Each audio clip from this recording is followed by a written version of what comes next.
Paz a todos. Todo mundo tranquilo aí? Vamos então começar o nosso estudo hoje, aulas 3 e 4, né? Encerrando, portanto, o módulo 3 de Atos dos Apóstolos. Já que o nosso apóstolo está na casa, vou pedir para ele orar nos abençoando e já começamos em seguida. Senhor, nós te louvamos, te bendizemos por tudo que tens feito em nossas vidas. Obrigado pelo aprendizado, obrigado pelo nosso professor, o mestre, que o Senhor tem colocado para nos ensinar a tua palavra, Senhor, que a gente possa crescer em conhecimento. Ó Deus, dessa forma, reproduzir o teu reino na terra, para que o teu nome seja exaltado. Te oramos agradecidos no nome de Jesus. Amém. Muito bem. Nós vamos direto para a página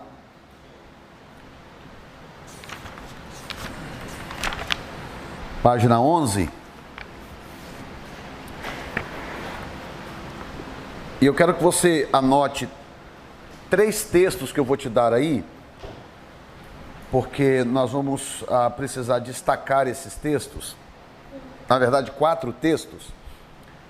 Eu vou te dar eles na sequência, depois eu vou explicar onde que eles se encaixam. Atos 13, 46.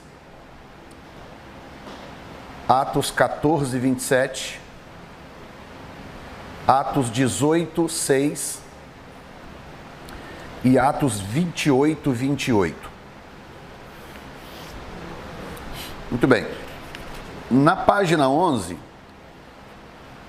nós encerramos ontem falando extensivamente sobre a importância do capítulo 15, né? O capítulo 15 nos norteia em relação ao caráter da igreja gentílica, que só é definido no capítulo 15. Então nós temos, olha só, o livro de Atos tem 28 capítulos. Mais da metade do livro de Atos está focado na igreja judaica. Só no capítulo 15 que o caráter da igreja gentílica é definido. Tá? Porque ali é determinado que a igreja gentílica não tem que passar por todas aqueles trâmites da lei mosaica que os judeus passavam. Então o capítulo 15 é primordial entendê-lo e compreender a relação que ele tem com a definição da identidade da igreja de hoje, a igreja gentílica. No capítulo 16, nós temos um acontecimento também muito marcante, que eu diria que deu ao mundo, ao planeta Terra, essa demografia que nós temos hoje. Se você olhar para a demografia mundial, você encontra o mundo definido pela colonização europeia, não é isso? Nós estamos aqui nesse país, o país mais rico do mundo, o país mais poderoso do mundo, porque um dia europeus saíram em navios, encontraram essa terra e colonizaram os Estados Unidos da América. Portanto, ninguém sabia, a não ser Deus, que a Europa ia ser o continente dominante do mundo. E que não só a Europa dominaria o mundo culturalmente, militarmente falando, financeiramente falando, por muito tempo. Não apenas isso, mas ela também fundaria a nação que após ela dominaria o mundo financeiramente, culturalmente, militarmente, etc.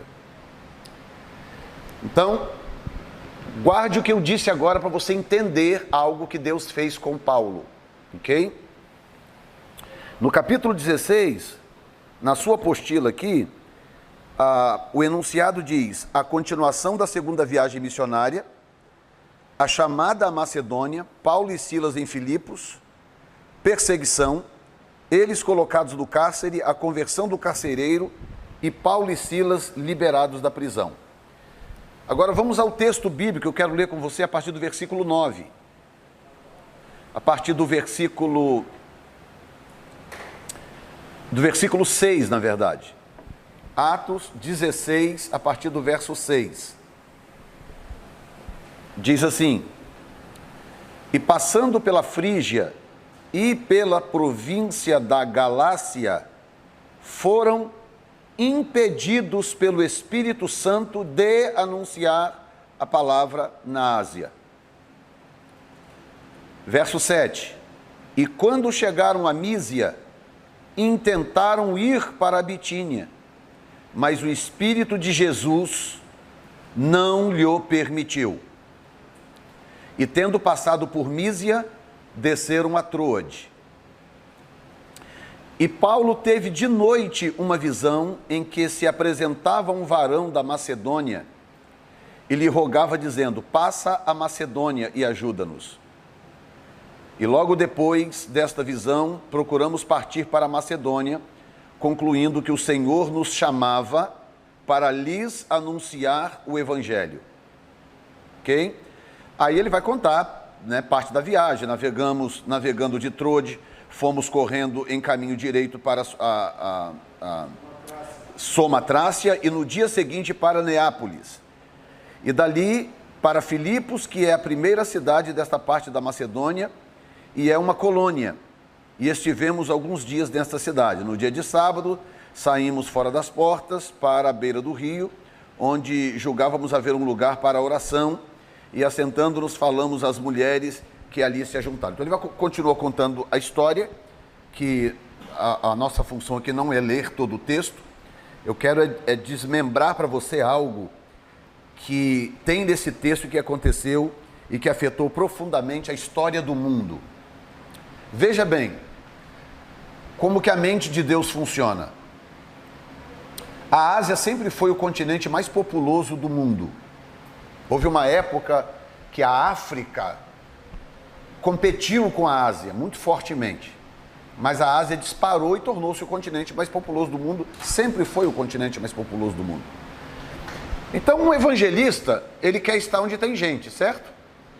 Um evangelista quer ganhar almas, um apóstolo que quer ganhar almas, ele quer estar onde tem gente. Paulo era um apóstolo, um evangelista apóstolo, tá? Então o que ele queria? Ele queria ir onde tinha gente. Então ele, conhecendo o mundo da sua época, ele pensou o seguinte: bom, o melhor lugar para ganhar gente para Jesus é na Ásia. É onde está a multidão. Então calcula-se mais ou menos, que a população mundial na época girava em torno de, uns dizem entre 450 a 600 milhões, porque não dá para ser muito preciso. Mas vamos tomar uma média aí de 500 milhões de pessoas que habitavam o mundo da época. Tá? Hoje são quase 8 bilhões. Né? Então vamos pegar aí uma média de 500 milhões de pessoas habitando o mundo. Tá? A Europa tinha uma média de 100 milhões, cento e poucos milhões de habitantes. Tá? Tinha aí na faixa de uns 150 milhões.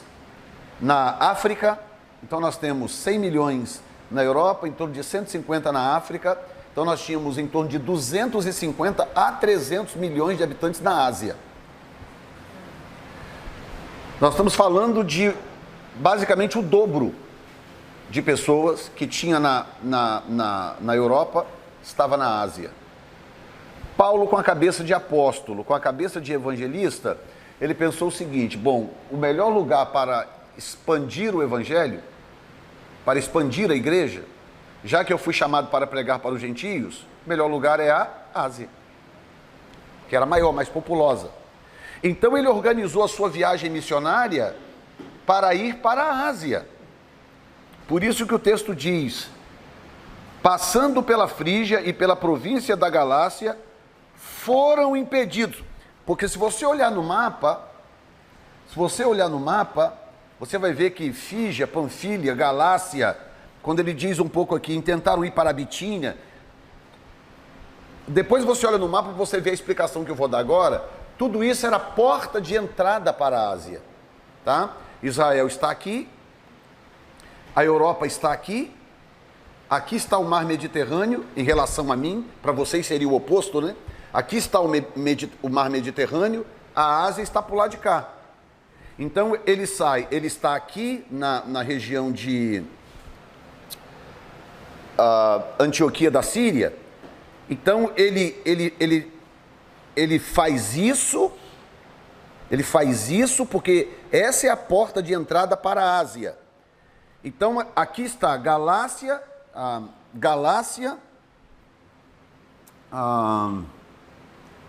Mísia e Bitínia, tá? Quando ele está viajando, que ele chega na região da Galácia, o Espírito Santo não deixou eles irem. Dá a entender que foi um incômodo. É isso que dá a entender. Por quê? Porque Paulo era um homem muito obediente à voz de Deus.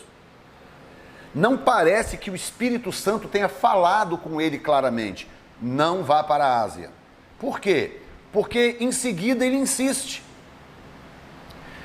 Ele está indo para a Ásia e o Espírito Santo impede por alguma razão, algum empecilho, algum problema na viagem. Alguma coisa acontece que Lucas descreve como o Espírito Santo impediu. Só que no dia seguinte ele desce para Bitínia, a rota dele que iria nessa direção para a Ásia, ele desce para Bitínia, porque ele passa a ter duas opções, tá? Se ele continuasse descendo, ele poderia sair lá na África. Se ele continuasse descendo, ele poderia sair na África. Se ele continuou naquela direção, ele iria para a Ásia de qualquer maneira. Mas a intenção dele claramente não era a África. A intenção dele era claramente a Ásia, tá? Mas ele tinha as duas possibilidades ao seu dispor. O segundo continente mais populoso e o primeiro continente mais populoso. Ele não tinha nenhuma intenção de ir para a Europa, porque era o continente menos populoso. E ele é um apóstolo, ele é um evangelista, ele quer alcançar gente. Então ele planejou a viagem dele dessa forma. Então ele está indo, o Espírito Santo bloqueia, por alguma razão acontece o impedimento. Aí ele muda a rota e vai para Bitínia, aí sim acontece algo que parece ser uma intervenção direta do Senhor, que diz no verso 7, quando chegaram a Mísia, intentaram ir para a Bitínia, ele só mudou um pouco a rota, mas o Espírito de Jesus não lhe permitiu.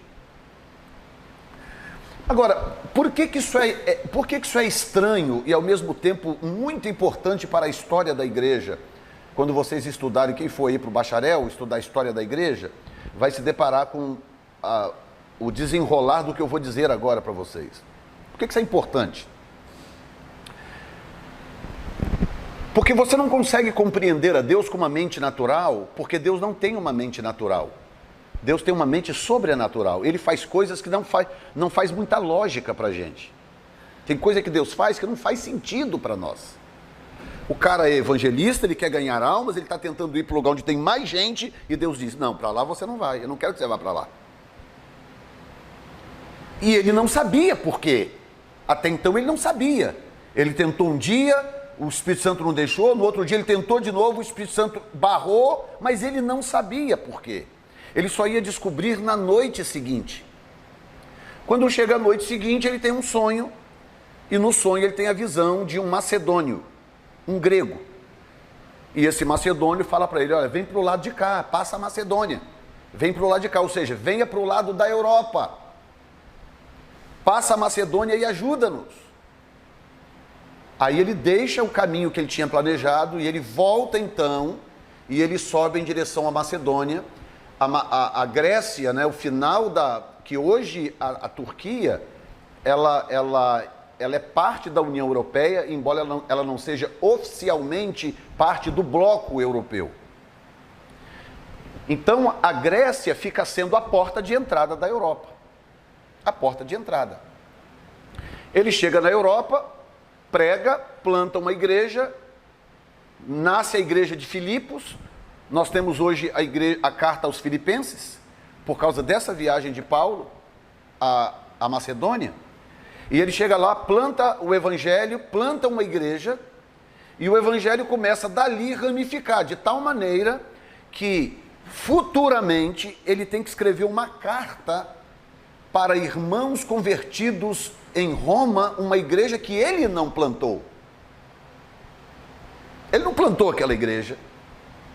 Aquela igreja nasceu porque o evangelho primeiro forasteiros que fugiam de perseguição e eles iam em várias direções e muitos foram para Roma. Mas o fato é que ao plantar o evangelho na Grécia, ele estava imediatamente lançando a semente do evangelho no império, na sede do Império Romano, portanto no coração da Europa, no coração da Europa. Agora, olha como que é a mente de Deus. Se Paulo tivesse ido para a Ásia, você sabe o trator que era Paulo, né? Paulo chegava numa cidade, em questão de semanas, a cidade já estava empavorosa. Semanas. Ele abalava uma cidade em semanas. Tudo bem que as cidades não tinham o padrão que tem as cidades de hoje, mas mesmo assim ele chegava e ele abalava a cidade. O cara era um trator. Então, se ele fosse para a Ásia, tivesse ido para a Ásia, qual seria o cenário mundial hoje? Porque fazendo conjecturando, né, de forma geopolítica, qual seria hoje a situação do mundo, no sentido geopolítico? Provavelmente nós teríamos um continente pobre, que é a Ásia, evangélico, fortemente evangélico, e nós teríamos o país mais rico do mundo, o continente mais rico do mundo, mais influente do mundo, provavelmente muçulmano. Porque no ano 600 o islamismo nasceu na Ásia Menor. E quando o islamismo nasceu na Ásia Menor, no ano 600, a Europa já era de longe a região mais dominante. O que Maomé entendeu? Ele entendeu que ele precisava subir e conquistar a Europa. Ele entendeu isso de cara, falando, nós temos que conquistar a Europa, porque é lá em cima que está o poder. Só que ele não conseguiu, ele tentou subir para conquistar a Europa, não conseguiu. Por que ele não conseguiu? Porque o evangelho já estava estabelecido lá em cima e houve resistência contra a implantação do Islã.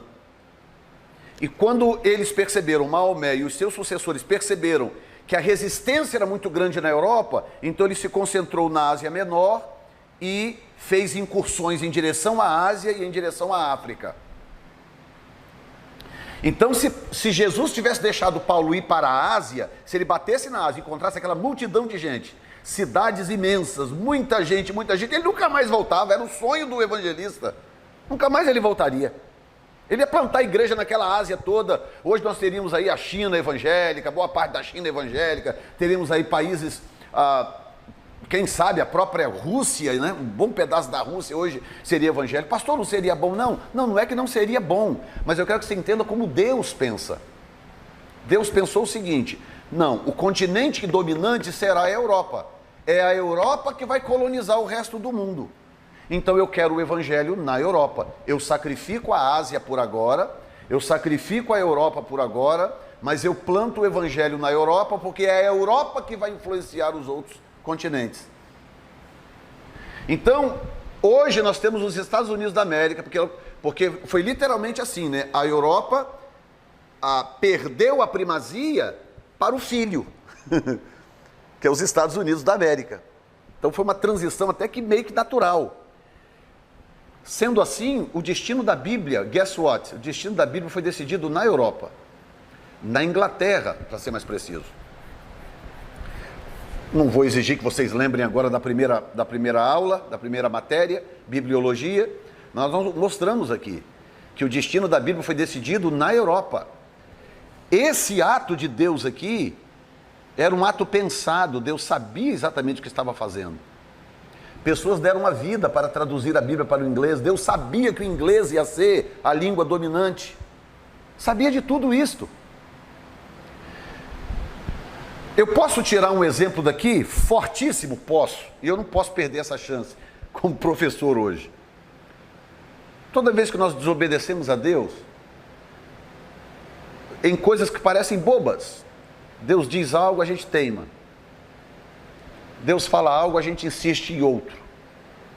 Toda vez que a gente faz isso, talvez a gente não tenha ideia do desastre que nós estamos causando daqui a 100 anos, 50 anos. Porque a gente não consegue enxergar lá na frente. Então, quando Deus me diz algo, Deus faz algo, me impede de fazer algo, permite que algo aconteça comigo, e eu não consigo crer nele e saber que ele é responsável bastante, sabe o que está fazendo, e eu teimo com Deus, insisto, desobedeço, bato cabeça,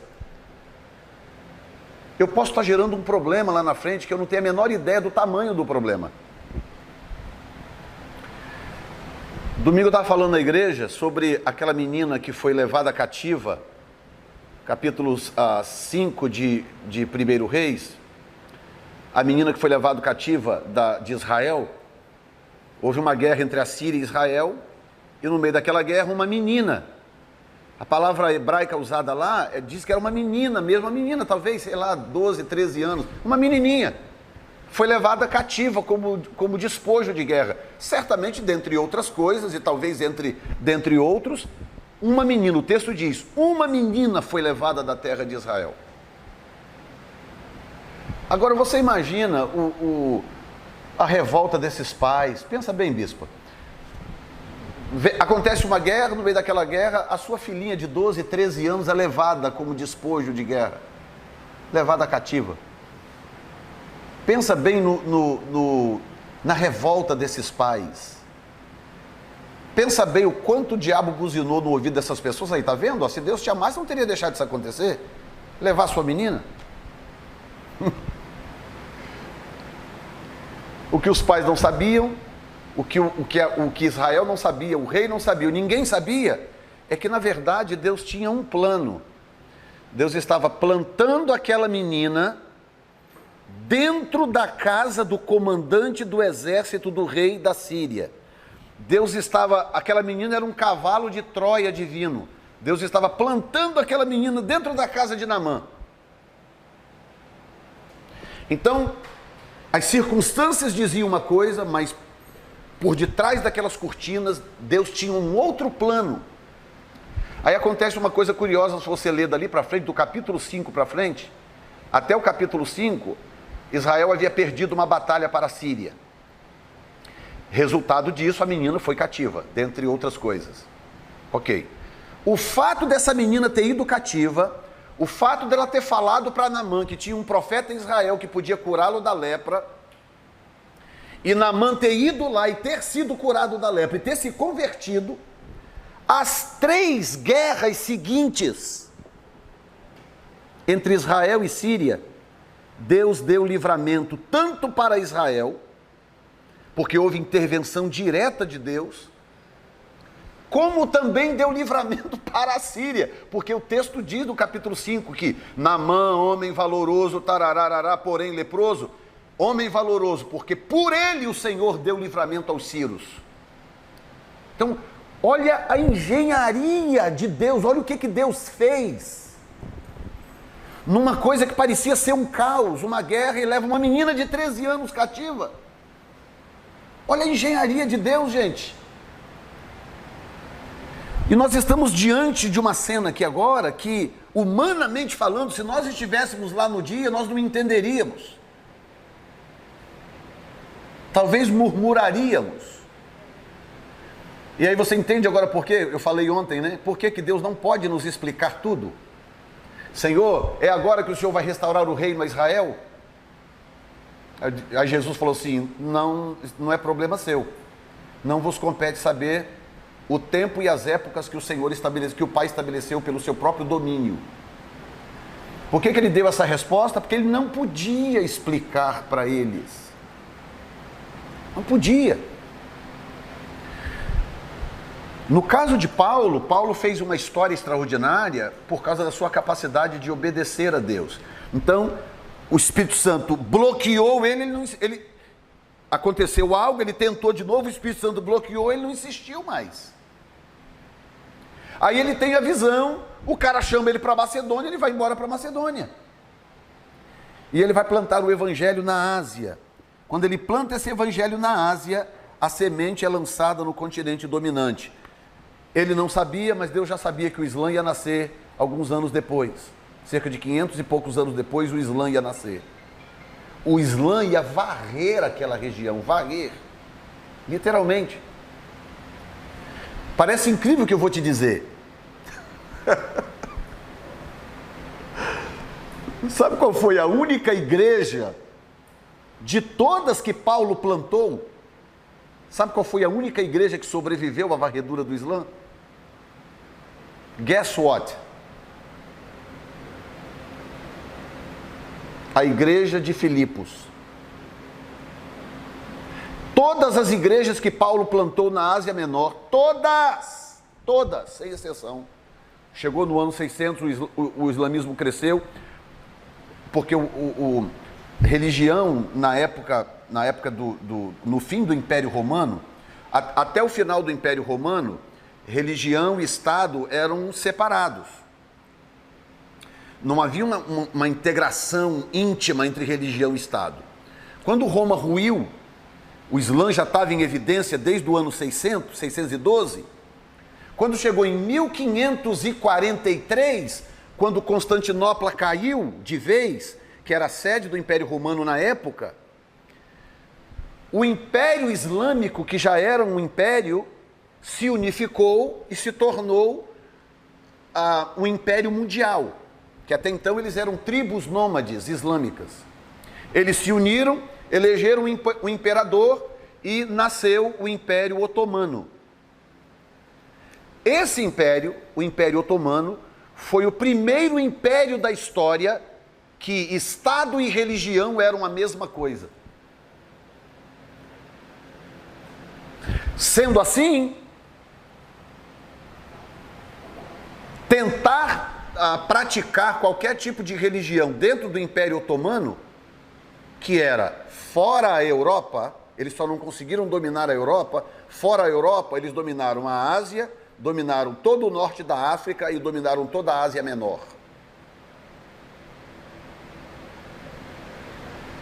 Só não conseguiram dominar a Europa. Por quê? Porque a Europa já estava praticamente toda evangelizada. E quando eles tentaram entrar para a Europa, a Europa resistiu, porque a Europa entendeu a ameaça que era. Os outros não entenderam a ameaça, a Europa entendeu. Falou, aqui não. E houve guerras infinitas entre islamismo e catolicismo, ou islamismo e cristianismo, seja o cristianismo verdadeiro ou o catolicismo, que bem ou mal, pelo menos nessa época, nos fez um bem muito grande. Então, eu não sei se você está entendendo a dimensão dessa mudança de rota que Jesus fez na segunda viagem missionária de Paulo.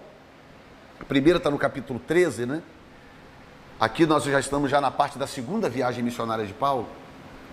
Essa mudança de rota mudou a história das nações, mudou a história do mundo. Quer dizer, hoje a nação mais forte, mais rica, mais influente do mundo é, pelo menos em fundamento cristã.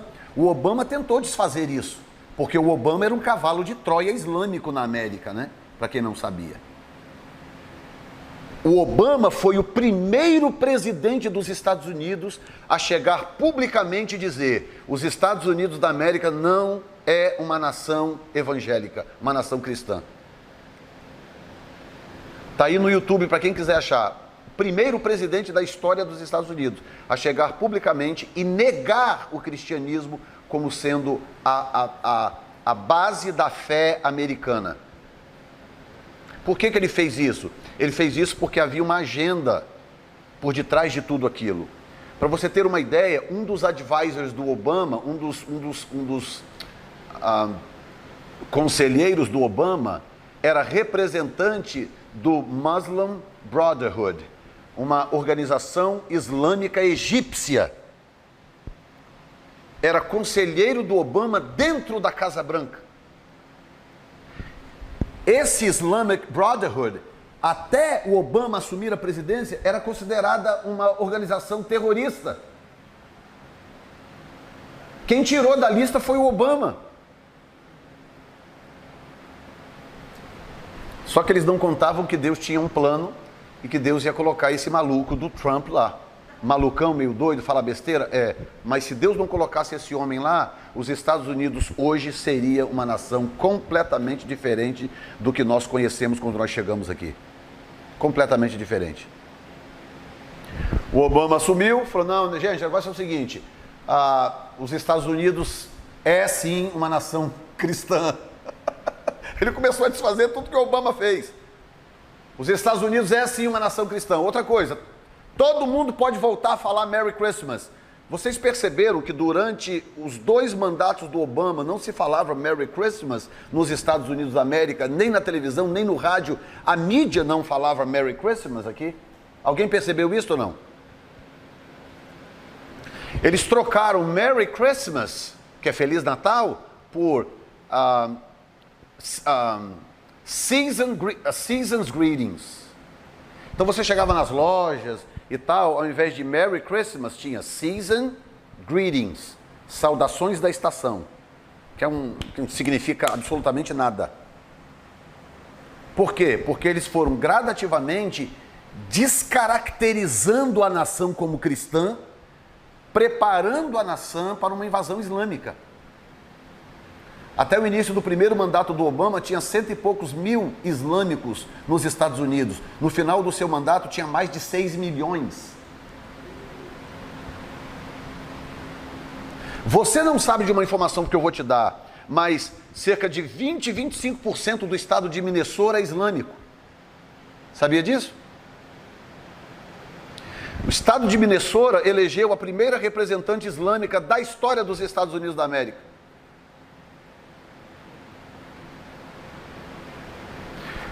Então, se a Hillary tivesse ganho como eles queriam, ficasse aí mais 2 mandatos e elegesse um sucessor, os Estados Unidos da América nunca mais seria a nação que nós conhecemos quando chegamos aqui, nunca mais seria.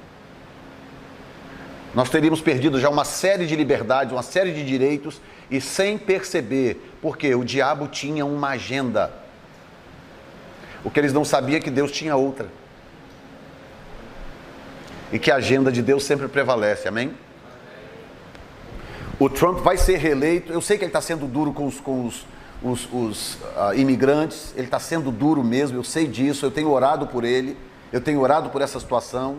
Para nós não tem sido muito confortável, mas eu ainda prefiro ele lá com essa dureza do que um abortista, do que alguém com uma agenda homossexual ou alguém com uma agenda islâmica na Casa Branca. Então o que nós temos que fazer é orar por ele, para que Deus, no meio de tudo que ele está fazendo, Deus amenize um pouco a situação para o povo imigrante. Mas se nós não tivéssemos lá hoje um cara com a maluquice do Trump, a situação desta nação seria outra completamente diferente. É verdade que o Obama, nas escolas não poderia falar de Jesus? Nas escolas não poderia, e outra coisa, em Minnesota, proibido ler e levar Bíblia para a escola, mas eles passaram uma lei que podia ler o Alcorão nas escolas. Não vingou porque as igrejas evangélicas, as associações cristãs entraram na justiça e bloquearam. Não, se não pode ter Bíblia, não pode ter Alcorão também, não. Entraram na justiça. Se não tivessem entrado, o Alcorão ia se tornar o livro religioso oficial do estado de Minnesota. Vocês estão entendendo a gravidade do problema, gente? Aonde eles chegam, eles não disputam. Onde eles chegam, eles dominam. Porque eles chegam com petrodólar, eles chegam com muito dinheiro, tem estados e estados por detrás dessas organizações islâmicas, injetando bolsas e bolsas de dinheiro. O Catar, que é um dos países mais ricos do mundo proporcionalmente, dono da Al Jazeera, esse canal de televisão Al Jazeera, injeta bilhões de dólares nessas organizações islâmicas para a evangelização do mundo. Então não é à toa que a Europa, hoje sim, a Europa está sendo invadida. Você vê tudo isso que você vê na televisão todos os dias aí, mas um grupo de imigrantes chegou na Itália, agora um grupo de imigrantes chegou na Espanha, e tem uma caravana indo para a Alemanha. Aí quem assiste aquilo ali e não tem noção do que está acontecendo, isso é uma crise humanitária, olha que situação. Então, não, existe uma engenharia satânica por detrás disso, existe um projeto diabólico por detrás disso, de invasão da Europa. Foi o que...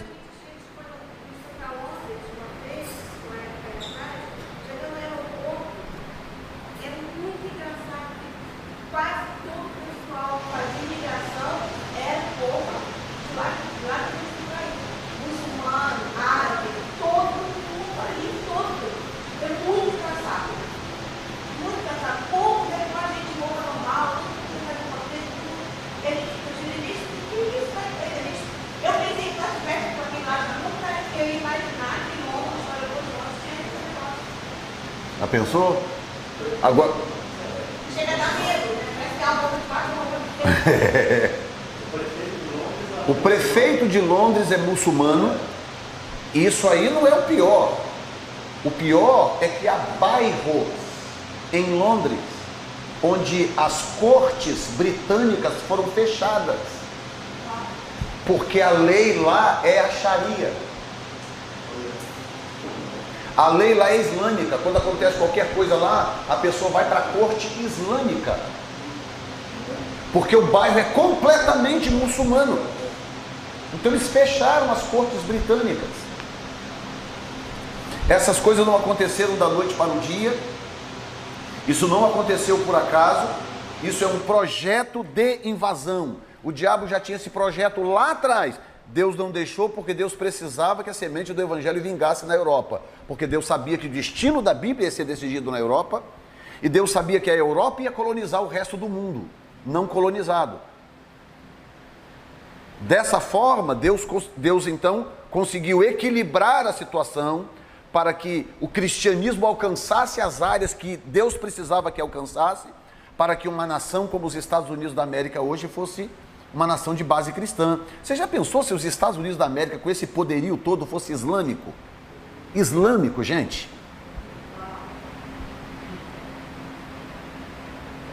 Vocês já pensaram que desastre que seria para a história do mundo? Eles fariam o que bem quisessem. Que bem quisessem. Você vê países como a Arábia Saudita, são islâmicos mais moderados em termos, né? Pelo menos não são tão descontrolados e malucos como o caso do Irã, mas Turquia, Arábia Saudita, os próprios Emirados, os Emirados Árabes e tal, eles já causam um estrago imenso, porque eles injetam dinheiro.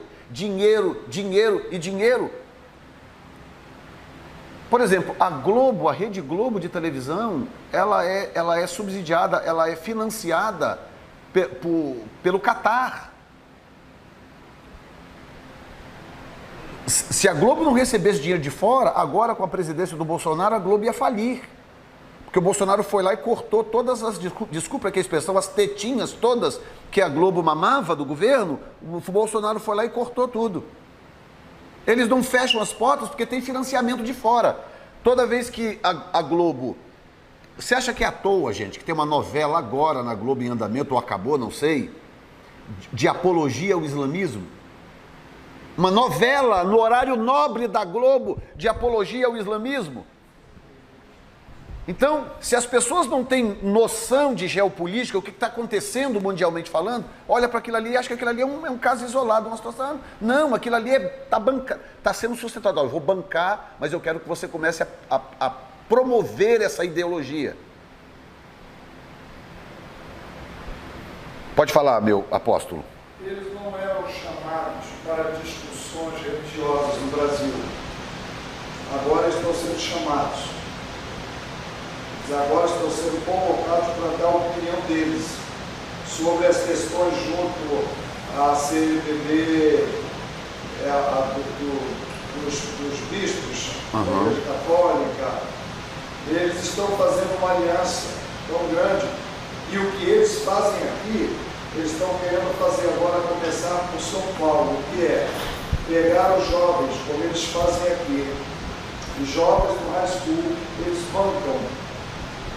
Os jovens que estão no high school, eles chamam para uma conversa, eles convencem os jovens a entrarem no islamismo, e eles bancam a universidade dos jovens, bancam, então isso, meu filho teve conversando comigo, ele disse: pai, o senhor não sabe o quanto isso é sério, o senhor não tem ideia do que eles fazem. Eu tenho colegas amigos que cederam e passaram a ser muçulmanos para eles bancarem. Essa é a condição. Você aceita e a gente banca você. Entende? E eles agora estão fazendo isso nas periferias de São Paulo, começaram por lá, para dominar essa classe pobre, com qualquer dinheiro brasileiro logo se encanta, para que eles venham para reforçar, reformular o islamismo dentro do Brasil. Que doideira, né? Você veja só o que acontece. Não sei se vocês estão acompanhando essa situação aí do egípcio que o FBI localizou no Brasil, que está na lista de terroristas, e o FBI está tentando fazer o Brasil deportar esse cara para cá para ele ser julgado. Gente, se vocês não estavam acompanhando, acompanhem pelo menos esse caso para vocês poderem ver a postura da Rede Globo. A Rede Globo começou a fazer reportagens, mostrar o cara com uma carinha de santo, e aquela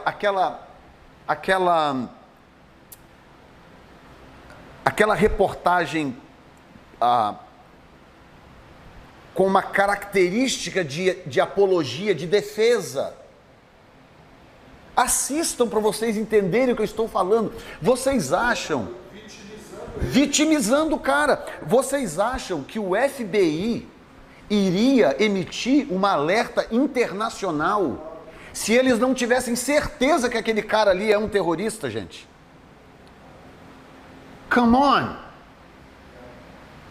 E a Globo agora vitimizando o cara, essa é a palavra mesmo, vitimizando. Não, e o cara vai lá e fala, aquela carinha boa. Esses direitos humanos estão se levantando em todos os países do mundo. Não é já prevendo todo esse movimento? Você vai que quem mata se envolve, quem mata é bom, quem é bom. Eu acho que os direitos humanos podem estar deparando com todo mundo, todos os países, o mundo inteiro. Porque direitos humanos, na verdade, movimentos de direitos humanos são todos de esquerda. Porque eles não estão voltados para o direito humano. Eles estão voltados para uma ideologia de poder. Então, eles defendem as supostas minorias e tal, porque eles querem manter essas minorias cativas a sua ideologia, para eles se perpetuarem no poder. Então, essa é a grande verdade. E o que está acontecendo hoje no Brasil com esse egípcio é um retrato perfeito do que eu estou dizendo para vocês aqui, do que o apóstolo acabou de descrever. É o retrato perfeito. Por quê? Porque quando chegar o momento, de repente aí a justiça, o Supremo, seja lá quem for, resolver deportar esse rapaz, vai ficar o quê? Não, isso é vitimismo. Não, isso é perseguição. Isso é a islamofobia. Entendeu? E levantaram em Foz do Iguaçu, porque é onde eles dominam, onde eles têm uma base terrível em Foz do Iguaçu. Eu tenho um amigo que é pastor lá. Eles estão assumindo tudo da cidade de Foz do Iguaçu. Tudo. Então, gente, veja bem. Esse capítulo 16 de Atos, eu quero que vocês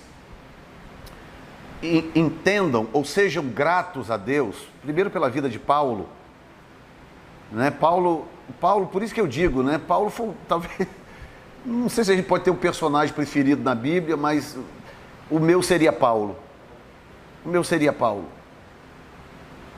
O cara foi tão fantástico, não só no que ele fez, mas na sua capacidade de obedecer a Deus, de seguir a direção do Espírito. Então eu posso garantir para você que o nosso destino como igreja, como povo de Deus, foi profundamente afetado aqui nesse capítulo 16. Tá? Agora, os textos que eu te dei, lembra dos textos? Atos 13, 46, quiser anotar aí, você que chegou agora, Irene. Atos 13, 46.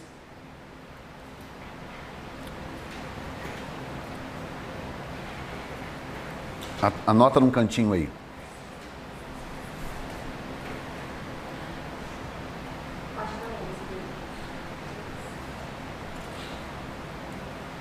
Atos 13, 43. Atos 14, 27. Atos 18, 6 e Atos 28, 28. Conseguiu pegar? Atos 13, 46, 14, 27, 18, 6 e 28, 28.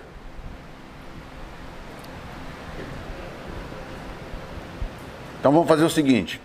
Você aqui, você lê para mim 13:46. Você lê para mim o 14:27. A Irene lê para mim o 18:06. E a Sônia, né? Como é seu nome? Vânia. A Vânia leia 28:28. Deixa eu achar todos primeiro.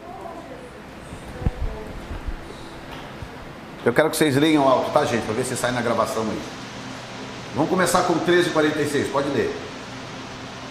Então Paulo, para a guerra, de forma ousada, disseram: era necessário que a voz se pegasse primeiro a palavra de Deus, mas isso que é necessário e cuidar do filho da vida eterna, visto que encontramos para o dia.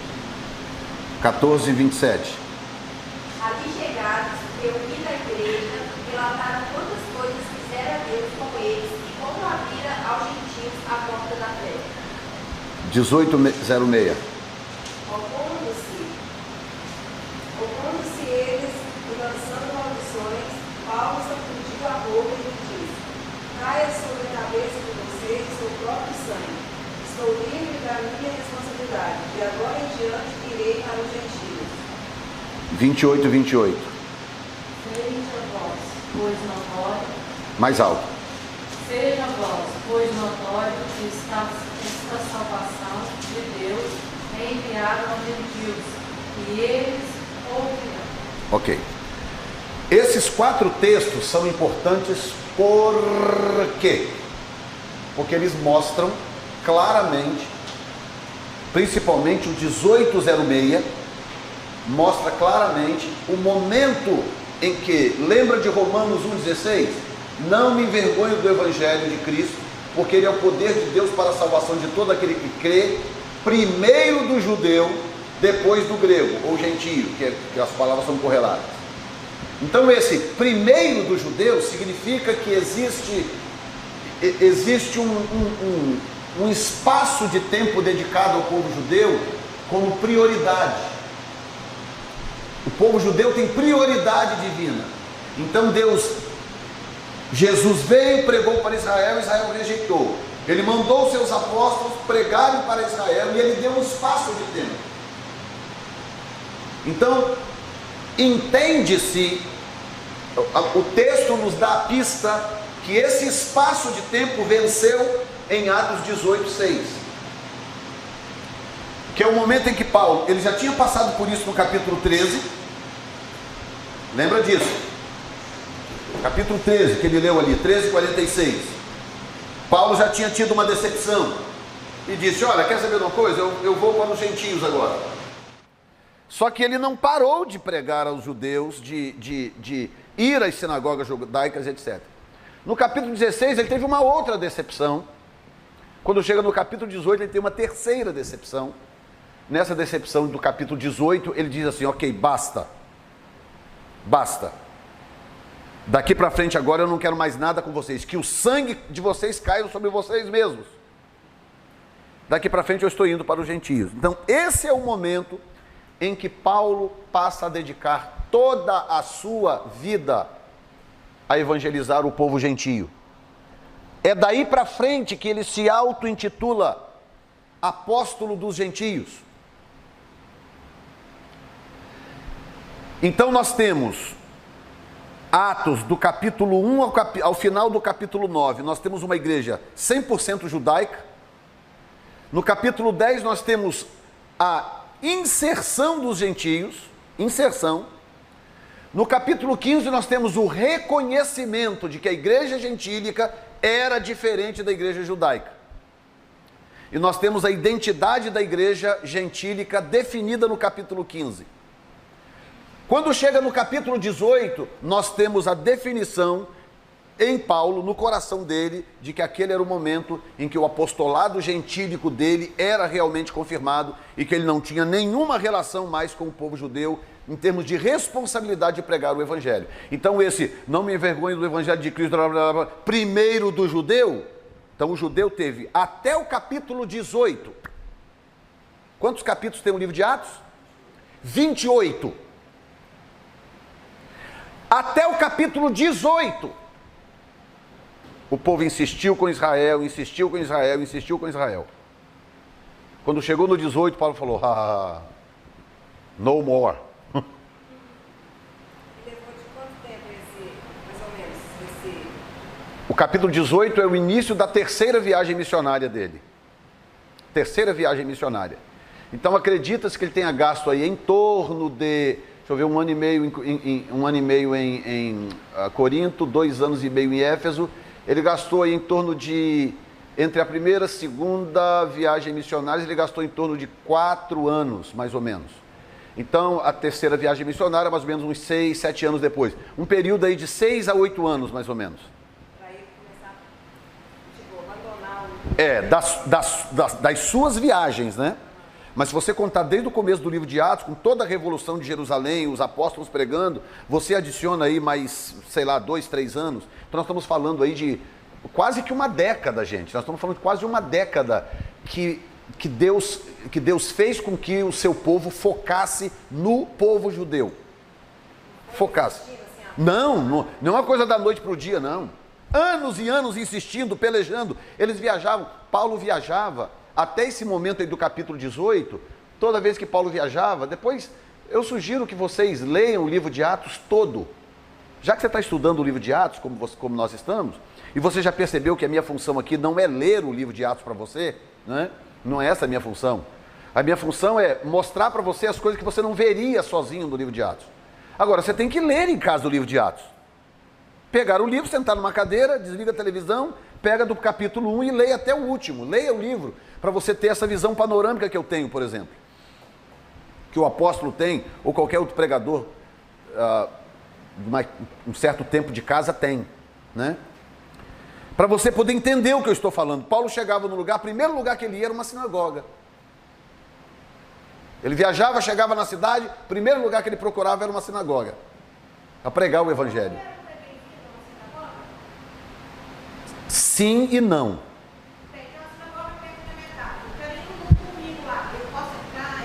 Pode, aí pode. Pode entrar, pode participar, pode assistir, não tem problema nenhum. Nesse caso, sim. Eles são abertos como as igrejas são abertas, para você poder entrar. Recebe bem. Eles só são mais criteriosos porque eles são alvos, né? Alvos de terrorismo. Então, se chega uma pessoa diferente que eles não conhecem, eles ficam ali olhando, vigiando, atentos, para ver se não é alguém com uma intenção ruim. Fora isso, não. Qualquer um pode entrar, sentar, ouvir a palavra, participar do culto, etc., sem problema nenhum. Tá? Então, eu vou chamar de trama, né? Essa trama divina, gloriosa, ela está toda delineada aqui no livro, e você entende quando você começa a ver o livro corretamente desde o começo. Então, se a gente abre o livro de Atos dos Apóstolos, se a gente começa a ter aquela visão evangélica tradicional do livro de Atos, a visão evangélica é diferente da visão teológica do livro de Atos. O que acontece? Você não consegue nunca chegar a essas aplicações que eu venho fazendo para vocês desde que nós começamos lá atrás, na primeira apostila. Você não consegue, porque você precisa dividir o livro corretamente, como ele está distribuído, que ele não está distribuído dessa forma por acaso. Então, você falou assim, Atos 13, 46, 14, 27, 18, 18, mostra claramente o momento... Esses versículos mostram claramente a diferença entre a igreja gentílica e a judaica. Os textos. Há uma diferença clara. Tá? O 18:6 mostra o que eu entendo ser, não só eu e outros estudiosos, entendemos ser o momento exato em que esse primeiro do judeu depois do grego, esse primeiro judeu, aquele é o momento em que esse espaço de tempo termina. O espaço de tempo em que Deus diz, ok, agora basta, a prioridade deles agora acabou, sigam, vão pregar para os gentios. Então essa prioridade judaica, ela se encerra no capítulo 18, versículo 6. Essa prioridade judaica de Romanos 1, 26. E o curioso é que Romanos foi um dos últimos livros que Paulo escreveu, né? Não o último, mas em torno aí de 68, mais ou menos, depois de Cristo. Então, quando Paulo escreveu aos Romanos, esse período aqui já tinha passado, porque esse é o período, do capítulo 16 para frente, é o período em que ele planta a igreja em Filipos. Dali começa a espalhar, porque a igreja vai chegar lá em Roma, mas não foi ele que plantou a igreja em Roma. Então a igreja em Roma é fruto do trabalho dele, mas não foi ele que plantou a igreja. Por isso que ele escreve a carta aos Romanos. Ele sabia que ele tinha influência sobre aqueles irmãos, embora ele não tenha plantado a igreja lá. Então, quando ele escreve a carta aos Romanos, que ele diz aquilo ali, ó, eu não me envergonho do Evangelho de Cristo. Ela é o poder de Deus para a salvação de todo aquele que é primeiro do judeu. Por que ele está falando isso? Porque ele passou por aquelas etapas. Primeiro do judeu, depois dos outros, depois do grego ou do gentio. Então, quando ele escreve aquilo em Romanos, ele já passou por aquela situação do capítulo 18. Então, há uma coerência muito grande no que ele está dizendo em relação à forma como ele conduziu o seu ministério. Quem está entendendo? Bom, já são 9, pode parar agora? Pode? Então vamos dar uma pausa aqui agora. Corre ali, toma um café e volta correndo para nós continuarmos aqui.